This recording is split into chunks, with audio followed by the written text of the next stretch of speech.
This is Justin.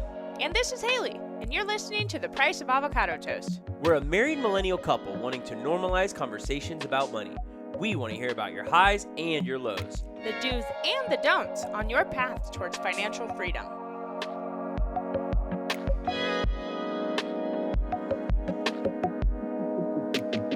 Hi, Toasties. Welcome to The Price of Avocado Toast. Whether you're a first-time listener or you've been following us from the start of this thing, we're so glad to have this conversation with you guys today. Today we're talking about student loans. Love them, hate them, love to hate them. Just kidding, no one loves them. Nobody loves them. Well, I don't know. I guess if they're what helped you go to college, at some point in life you love them. And you certainly love them when you're getting that $3,000 kickback check and you get to go blow it on something.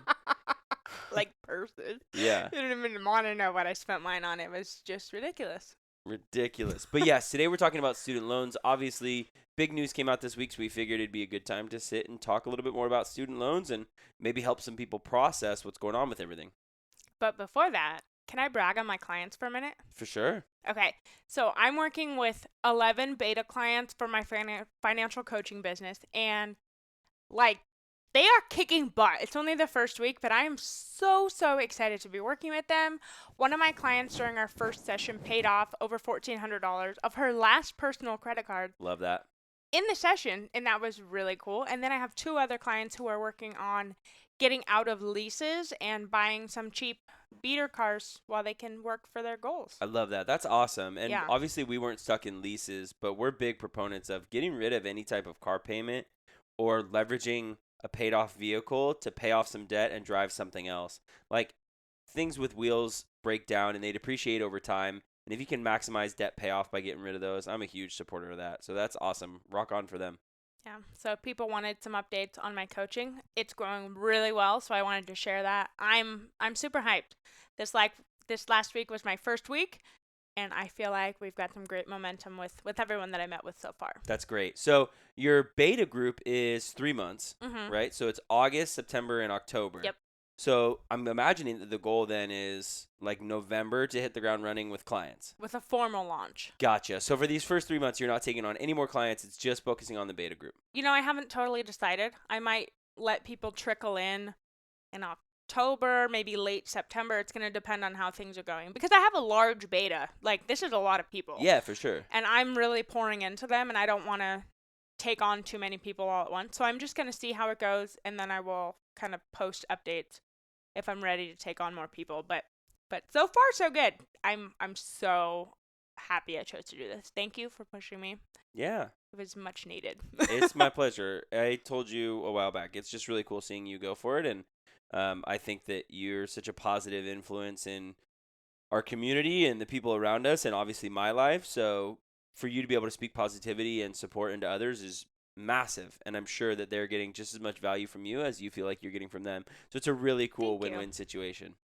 It's a cool experience to walk alongside people during the exciting part. You know, we've been through it now. We're now on the other side. So Yeah, it's really cool. I'm just pumped. Yeah, it's I'm really pumped. cool. All right, into student loans. Let's do this. Let's do this. So what happened this week? Can you tell us all about it? So President Biden asked the U.S. Department of Education to extend the freeze on student loan Mm-hmm. payments and the accrued interest. So payments are not mandatory and the interest is not accruing currently. And that's for 6 more months through the end of January 2022. And it's interesting because you and I kind of talked like, why do you think this is going on? Fed Loan has decided that they will no longer be a servicer for loans. So they're in a transition period as well. And so, a friend of ours, David from the former Budget Teacher podcast, he had mentioned, well, maybe there's, the government is scrambling to decide and see what's going to happen between who's going to be servicing them now. Maybe they're kicking the can down the road for the next election cycle and student loan debt forgiveness. But it's really interesting that it's extended another 6 months. And it's actually, pretty important. It's a pretty big move. It's huge, and this was put in place by the Trump administration. Mhm. This is a huge thing that goes beyond left and right. It's very bipartisan. It affects everybody. Mhm. And across the board, people are rooting for something to happen because they're tired of watching their student loans just compound and get bigger and bigger, and they're paying for 10 years or something, and it's worth more than it was when they even took it out. Yeah. So this is a huge issue, and I really wanted to do a whole podcast episode on this because we've talked about our student loans and our process of paying them off, but we haven't done like a specific episode on student loans. So this just seemed like a perfect time. Yeah, great timing. I agree. Absolutely. So there's a lot of things people can do during this time, but I kind of wanted to go over 3 main things that we would recommend people do during this time. Now, there's no right or wrong. Personal finance is personal. You can do whatever you want that fits your life, but we have 3 recommendations for you. Yeah, and while we give you guys those 3 recommendations, we're going to intersperse some of the stats that our Instagram followers gave us the other day through the Instagram poll. Now, if you're listening and you didn't get to hop on the Instagram poll, bummer, but we got a lot of really good information from those who were able to provide us some details into their student loan world, and so we're going to kind of tie those in throughout these options we think there are right now with student loans, and you might hear some of the data that you contributed to. So thanks for that. Mm-hmm. So one of the main questions I wanted to ask people was, for me, I feel like I wouldn't have been able to go to college if I didn't take out student loans. Yeah. Now looking back with the education I have with financial literacy and all that jazz, I could have made it happen, but I didn't know all of that. So someone could surely argue that with the right education around like how to finance college, that you wouldn't need student loans. But the average person, they don't teach that in school. Mm-hmm. And if you're a first generation college student, which majority of us are, you don't know that information. And 83% of our people that voted on the poll, our listeners, said that they wouldn't have been able to pay for college if they didn't take out student loans. So that's a huge number. That's a massive number. And I think something that's really important about that is it's not so much that, I don't want to put it onto their families, but this is a kind of a family financial planning thing. Yeah. Talking about student loans down the road 20 years from now when our kids are potentially going to school, right? We don't want them to have to take out loans. So we're going to be hopefully planning in time for that. But it's not the family's fault, but it is on families because if your parents didn't go to college or their parents didn't go to college, how are they supposed to educate you on how to go to college? Yeah. So it is on families. And when you are the first person to do that, you're the first person figuring it out. Mm-hmm. And I spoke to someone the other day and they said, my family didn't know what to do, but thank God I had a guidance counselor who pointed me in the right direction. Yeah. And so it really is either the luck of the draw, you get good people in your life that tell you what to do, or you happen to have family who can point you in the right direction about how to, apply for scholarships and grants and all of it. It's a huge process. And if you don't have those people on your side that know what they're doing, you're not going to know what you're doing. So It's no one's fault that they had to take out student loans. Most of us, my brother went to Cal Poly, and I think he graduated in, I'm going to guess, 2002. His dad was able to cash flow that. Mm-hmm. But what Cal Poly, San Luis Obispo cost in 2002 compared to what it costs now is just an astronomical difference. Yeah. That is a huge difference in itself. Yeah. The prices are rising and they're rising and they're rising. So if they continue upward, no one's going to be able to afford it without student loans. Yeah, absolutely. And it's interesting because I was talking to you today in the car, and I had said, it's so funny because when we apply for federal student aid, and maybe we come from a low-income house, and they approve us for these grants and stuff, that's all well and good. Yeah. But they still say, hey, you're eligible to take out these loans on top of that. And so it's just interesting because I was saying, realistically, they could just tell everybody they're eligible for a loan and throw money at them that they're hopefully going to spend on college and pay back with plenty of interest over time. So the whole financial aid and student loan debt world is just so dark and difficult and hard to navigate and destructive and crippling for some people. And it's just, a lot of people would not be able to go to college without it. And it's kind of like a necessary evil. I signed off on my promissory note. Is that what it's called? Yeah. I signed off on that when I was 17 years old. Yeah. taking out. Can't even buy scratchers. I couldn't even go to the club. Thank God. You know, I signed off on $10,000 worth of grants and scholarships and loans, and I didn't even know what I was signing. There was subsidized and unsubsidized, and my mom might have had to sign something, but I don't even remember. She wouldn't have known what she signed. No one knows what they signed. And then you get it, and you're like, oh, ka-ching, ka-ching, fat refund check. I took out way more than I needed, but no one was there telling me, you don't need to take out this much. Yeah. So I know I'm not alone on that. It's just a never-ending cycle of, we don't know, and your parents don't know, and it's no one's fault directly. And I don't want anyone listening to think like, oh, my parents screwed me over by not telling me what to do. Your parents didn't know anything either, and it's not their fault. Their parents probably didn't tell them. I mean, hell, when your grandparents went to college, it wasn't $40,000 a year. Yeah. I think one of the important things, too, is looking at our demographic. We're a high millennial demographic, which means these are the people that have young kids right now. So if we can have this conversation, which is the entire platform of this podcast, then in 12 to 20 years, when our listeners have children going into college, they will have thought about this. They will have planned for it, and they will have, maybe made it a little bit easier. Now, hopefully, some student loan stuff gets figured out by then. But if this is the same system that we're living in the next 2 decades, the goal is that our listeners are more comfortable having these thoughts and conversations, particularly with their partner or, whatever plans they need to get in place so that their children don't have this same feeling that many of our listeners had after looking at the poll. That's a good point. And I'm going to jump ahead for a quick second because one of the questions I asked was, what do you think about loan forgiveness? And a bunch of people said, I paid off my student loans, but I wouldn't want my kids to have to go through this. Yeah. And isn't that the whole point? That if you choose to raise children, that we're able to give them a better life. For sure. Like that each generation gets to have a little leg up. Yeah. That's what I would hope the mission is. Absolutely. And that's, again, the mission of having this conversation. Right. 1,000%. So the first option that we feel you can take to still approach your student loans is to pay on your loans right now and hammer down the principal while interest is not accruing. Now, compound interest is, the devil on one shoulder and an angel on the other. If it's in your investments, compound interest is your best friend. If it's on your credit card and your debt payments, compound interest is the worst thing since, Miracle Whip.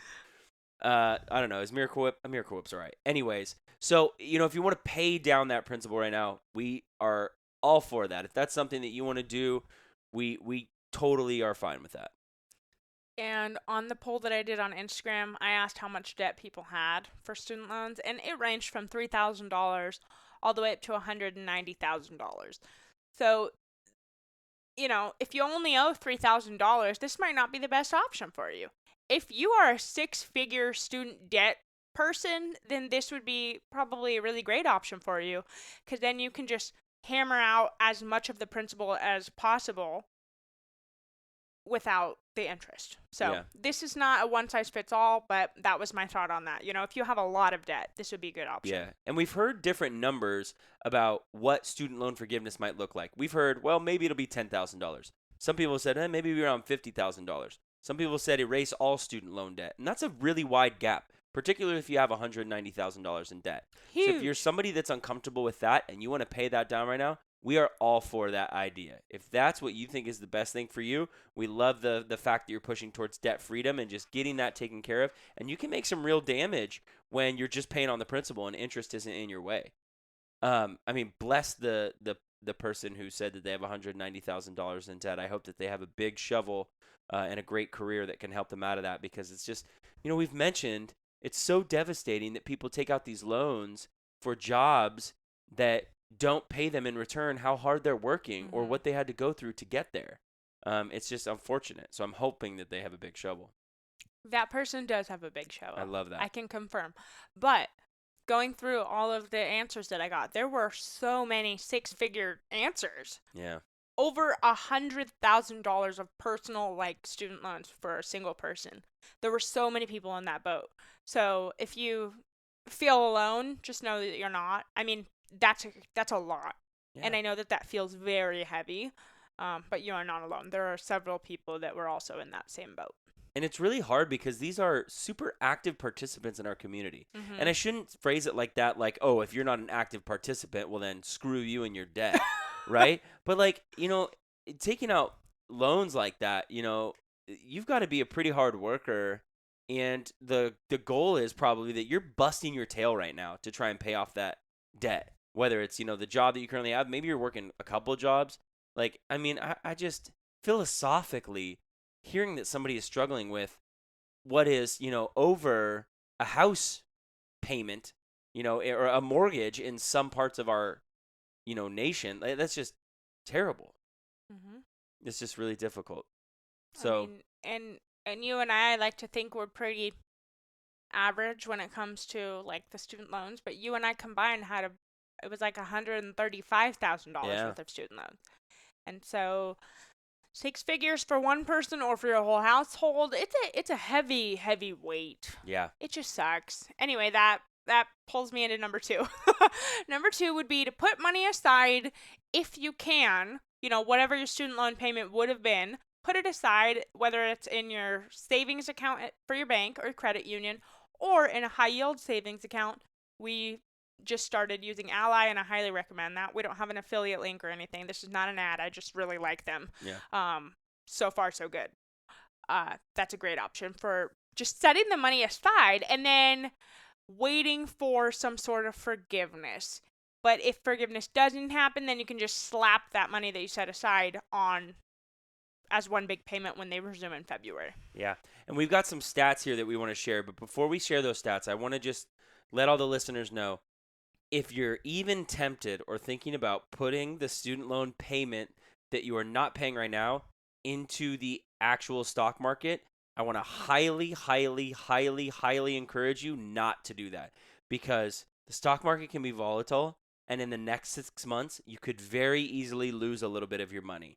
Now, over a 5-year to 20-year period, the stock market typically has positive gains. 5 years, you're looking at a positive track record. Over 20 years, you're absolutely looking at a positive track record. So that's where the stock market really helps, is long-term investing. 6 months is not long-term investing. So please do not put your money into the stock market if you're choosing to put money aside while waiting for forgiveness. Now, they've also said that this is like the definitive deadline. And my personal opinion, I don't think that that's true.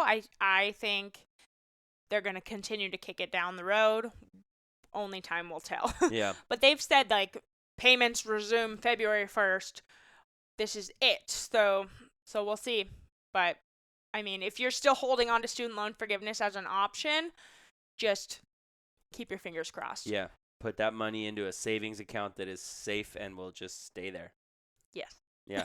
So Don't touch it. Let's share one of the stats that you talked about with forgiveness from the poll. Okay, so I thought this was really interesting. 80% of the people polled said there should be student loan forgiveness. Meanwhile, 70% said they don't believe there will be. Mm-hmm. And I was talking to my mom about this the other day, and she's like, I don't understand. You asked that same question twice. And I said, no. One was, do you think there should be? The other one was, do you think there will be? And she said, it doesn't matter what people think should happen.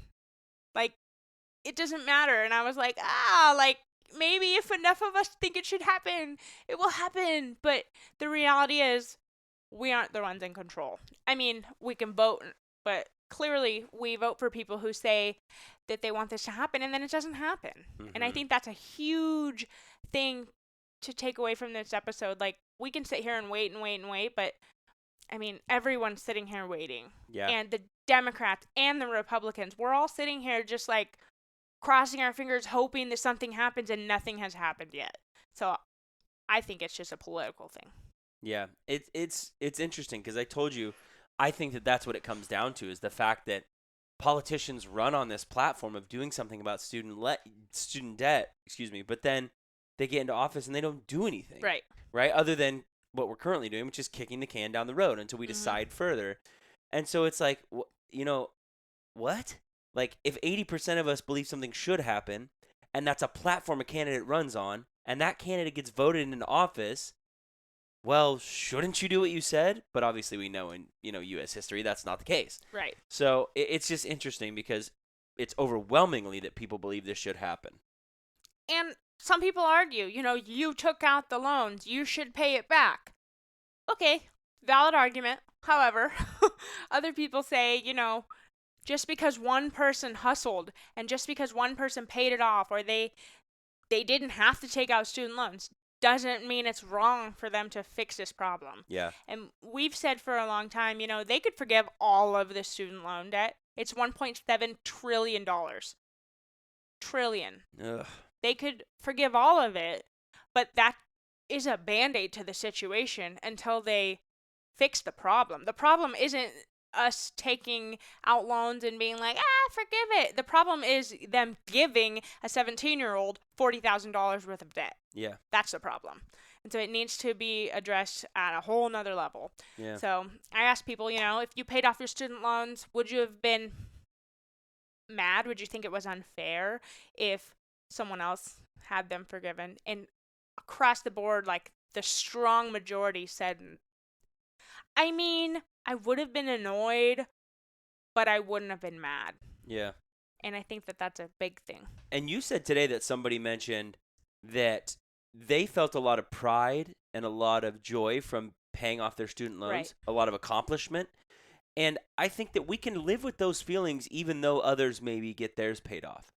Right. I was able to pick up a second job or hustle or do this, and I was able to pay off my student loans, and I feel very accomplished and I'm very happy. However, if others can get their student loans paid off, I would be happy with that as well, right? I maybe you and I are just so like altruistic that we want the world to be a better place without student loans for people. Well, we are, but also, like I said, the majority of people that I spoke to said they wouldn't have been mad. Like, it's not unfair. Just because you buy a barbecue for $200 at Home Depot and 4 days later it goes on sale and it's $100. I mean, you still chose to buy the barbecue. They still chose to buy the barbecue. Yeah. I mean, it kind of sucks for a minute. It's not really unfair. It just is what it is.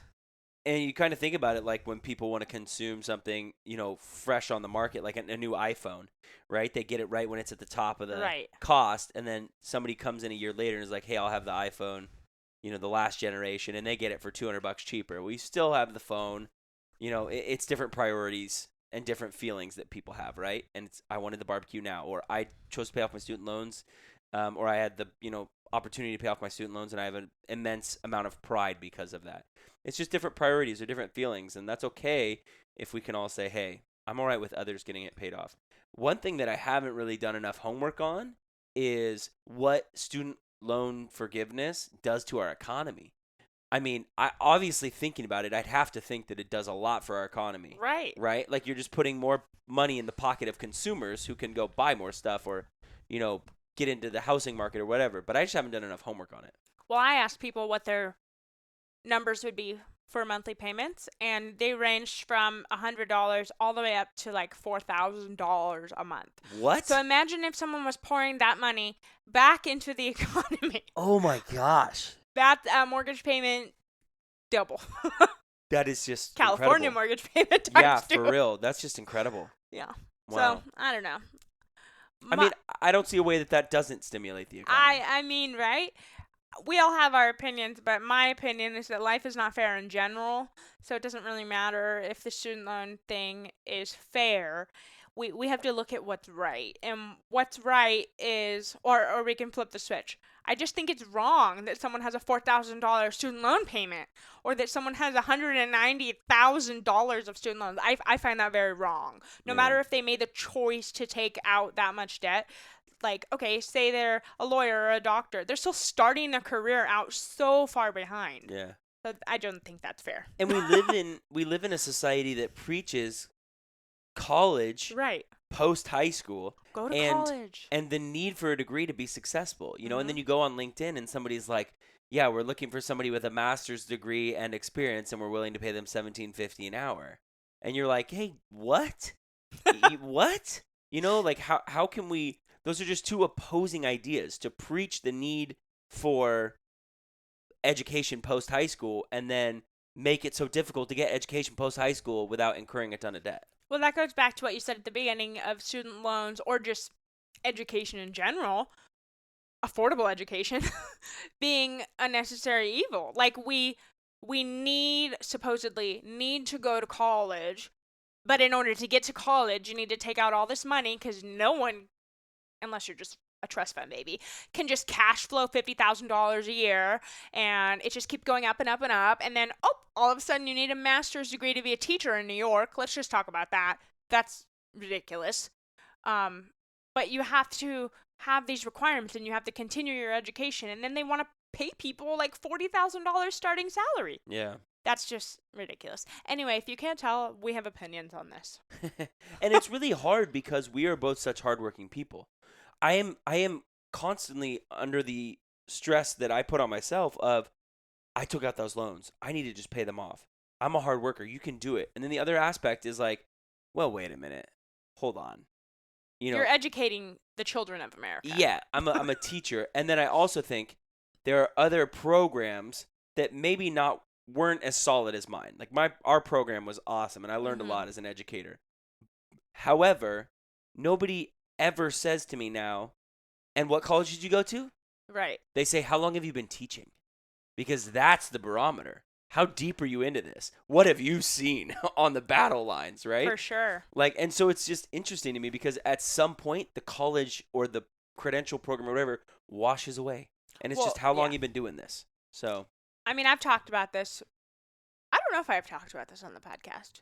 Anyway, I got some bad grades in college because I made some bad choices. But in undergrad, my GPA was so low that I almost didn't get into grad school. But then, grad school, I wrote a great essay, maybe a little too great, but I talked about how I couldn't hear very good in Sweden and got bad grades. Anywho, I wrote a great essay. I got into grad school. I got a 4.0 in grad school. Yeah. Nothing has ever asked for my GPA from undergrad, which was like a 2.4. Yeah. Never since then. It doesn't matter. I have a master's degree. No one cares what grades I got. They don't care what school I went to. They just care that you checked the boxes. Yeah. And that's it. Do you know what they call the guy who finishes last at dental school? What? Dentist. Because that's what it is. It doesn't matter if you're top of the class or you're the bottom. Did you graduate? Yeah. Then you're the dentist. I'm coming to you to get my teeth fixed. That's true. So, it's just it's interesting, the differences in programs and stuff like that. But that's a tangent. Anyways, number 2 is put money aside while you're waiting for a student loan forgiveness decision. And the final option, or I should say, the final option that we would present, because there's certainly others out there, and you might message us and say, hey, we're actually doing this. But the final option that we would present is don't pay on your student loans and make other decisions with that money. And the first thing that we would recommend doing, because we are a debt-free podcast, is to throw all of that money at your other debts. We preach the debt snowball method, meaning attack the smallest debt first, regardless of the interest, so you can get those small money wins and just hammer out your debts while you're waiting for student loan forgiveness to come around. But if your only debts are like credit cards and student loans and you're just holding off on paying the student loans, you could try the Avalanche Method, the Avalanche debt payoff method, whatever it's called. It's basically just arranging the debts by the highest to lowest interest rate and attacking the highest interest rate first so it's gone. It doesn't make much of a difference. It really depends on what you want to do, but those are 2 methods for paying off debt. You could also just live, because we're still in the middle of a global pandemic, and you could just pay your bills and let it be if that's all you can do. I'm just saying, some people right now just need money to breathe, to live, and breathe and get through this, because I feel like this isn't over as I see the news going up and down. Yeah, no, we're definitely still in the middle of a pandemic. Yeah. Absolutely. But if you want to pay on your other debts, you certainly can. But you're right, there's other things you could do. If you want to save to build your emergency fund, do that. If you want to, do some type of home renovation and you finally got some extra cash while they're waiting on student loans, do that. Yeah, if you got a $4,000 student loan payment monthly, well, you might have $4,000 monthly that you can put into a house renovation. So there's other things you could certainly do with your money while you're waiting. You don't have to just stockpile it to the side while you're waiting for payments to start back up. You can find other productive things to do with your money. Yeah. It's definitely not a one size fits No, all thing. it's certainly not. Again, isn't that so interesting that finance is personal? Personal finance. Hey, I mean, you could take your family on a vacation. I Certainly. mean, we just talked about self care a couple episodes ago, and my mom has been talking about wanting to buy a bathtub for a really long years, for a really long time. And after that episode, she was like, "I'm gonna buy the freaking bathtub because Love that. I have the money, and you told me self care is important, and taking nice soak baths is important. So anyway, if you want to use your student loan money to buy a new bathtub, so be it." Yeah. Because the most important thing is that there are no payments due until this ends, and it's through January 31st, 2022. There's no interest and no payments. So that's the most important thing. You can choose whatever you want to do moving forward, but you don't have to pay. Yeah, not at all. All right, so you've got our 3 options for what you can do. Pay on your loans and hammer the principal while there's no interest. Put some money aside while you're waiting for January 31st to come around. Or don't pay on them and hammer out some of your other money goals or ideas or dreams. We're going to share with you what we're doing. I'll let you start because then I'll share about the cool meeting I had the other day. Okay. Basically, we sold our house. We have cash. We have money ready to pay everything off in full tomorrow. We said we'd do it in October. Clearly, that's not going to happen. We're just going to keep pushing it along until student loans are forgiven. Let's just manifest that, you know? Yeah, there you go. Speak it into existence. Yeah. If you will it, dude, it is no dream. The Big Lebowski. Yeah. I love it. So that's our plan, or I should say that was our plan, to wait and pay on student loans. When forgiveness is either decided upon or payments start back up. But I met with our financial advisor the other day, and he's great, and he's also certified as a student loan professional. And he said, "Hey, you've got some student loans. Let's talk about those. I know you're a teacher, and the past few months, or I shouldn't say the past few months, since the start of the pandemic, all of the payment deferrals, right? Is that what they're called? Yeah, they're in deferment. Yeah. They are counting towards public service loan forgiveness. Now, we should check and see if you could qualify for public service loan forgiveness because if you make 120 qualifying payments over a 10-year period, meaning if for 10 years straight you don't miss a payment and you certify your income and do the right things, then your loans will be forgiven at the end. And he ran some numbers on our financial situation, gave me some numbers about what I could be paying monthly, and it would significantly lessen what we would be paying on my student loans. Now, there's some work that I would have to do, certifying my income and making sure I'm, dotting my I's and crossing my T's.